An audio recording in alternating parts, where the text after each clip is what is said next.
If your shark lift away sounds like this and smells of burning too, then guess what? You need a new motor. And that's what I'm going to show you how to fit today. Here's my brand new motor. Now this does not fit all shark vacuum cleaners, but I've put a little list in the description. Now if your model is not listed, don't panic. You would have to go to the Shark website and buy the complete body with the motor already in it. So you don't have to buy a new vacuum cleaner, but you do have to shell out a little bit more money on the replacement part. So brace yourself for the ultimate few minutes of entertainment as I fit this vacuum cleaner motor to this vacuum cleaner. I hope this helps someone. Go and grab yourself a coffee, and please like the video, subscribe to my channel and all that rubbish. You're going to need a T10 and a T20 Torx screwdriver. Also something to cut wires with. I'm using these pliers. Make sure you've unplugged from the mains, otherwise you might end up in hospital. And we're taking all the bin off, the filters and everything, so you've just got the main body. The first 3 screws are in here. They're a T20 size. Now this is optional, I believe. On some models you have to take these off and some models you don't. So I'm just going to take these off anyway on this model, just to show you. I will keep fast forwarding at times, so you might just need to pause it when you get to certain bits, folks. Right, there are 2 screws here, one either side of this part. Again, they're the bigger T20 size. Then there's 3 screws across here. They're T20 each side, and then the middle one I believe is a T15. It's actually worn off my screwdriver. It could be a T10. Then underneath you have got 6 screws on this one. Some models only have 4, but this one has 6. So we're going to undo all of those. And then there's just 2 at the back, one on each side that you need to undo. Once you've done these, you can then separate the body like this, and you'll see where the motor is inside. Take the rubber seal out. We're going to reuse it on the new motor, and then remove your old motor. This has got like a felt filter around it. This is for sound deadening, so it keeps the motor quiet, or quietish. We're going to reuse that anyway on the new motor too. So we're just going to put that to one side. Cut your wires on your motor. Leave yourself plenty of wires to connect the new motor to, even though they have the longest wires in the world anyway. You will see this in a minute. So that's your old motor going straight to the bin. We're then going to take off a couple of centimeters worth of insulation and twist the wire. Do that on both so it looks like this. Then the sound deadening goes around your motor. This motor is a little bit thinner than the other, but don't worry about that for now.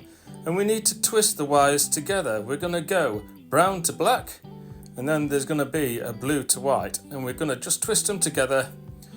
And now obviously the option is to actually solder these, or to be fair, there's no movement around anyway, so you could twist them together and then pull them down like this.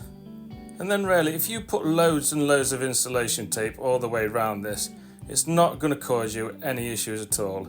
I sometimes use these connectors which you crimp on, but to be fair, I like to also put some electrical tape over these as well once I've done it.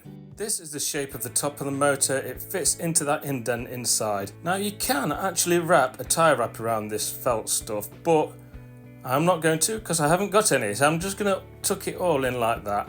Not going to do any harm. Then you need to make sure that your wires are all tucked in. You'll feel when the motor fits into that indent inside, so you know you've got it in the right position. Just rotate it a little bit and you'll feel it drop. Remember to put the rubber seal on the new motor too, and then it's just a case of making sure that the wires are all out of the way. There's this little part in the corner that I'm going to show you here that just needs to be tucked in. It's like a U shape, it needs to be tucked into the plastic. So then when you fit it all together, you're not going to have any gaps or wires trapped at all. Then it's just a case of putting the screws back where we got them out. I'm going to show you anyway, so I'll start off just putting these 2 in the front. And we're just going to be putting all the screws back where they were. I am speeding it up a bit purely because these things can be a little bit boring, but obviously at any point that you need to see anything, you can just pause the video and see what I'm doing. I tend to slow down when I'm showing you where to put the screws, and then just speed it up when I'm doing them up. It stops you dying of boredom. So yes, we're putting the 3 back inside here where the filter sits at the minute. they were a bit fiddly. Once they're back, we're going underneath. There's 6 underneath to do up there. Also, on these boring videos, I do like people to comment. And today's choice of comment is, if you could listen to any song while you're doing this repair, what song would it be? So it might be your favourite song, it might be a song that you think is a little bit funny whilst you're repairing, whatever. If you just put it in the comments, it not only tells me that people are still watching the video at this point, but I think it's also a little bit of fun for new people coming along to a video and seeing loads of song titles on a video that you wouldn't expect to see that.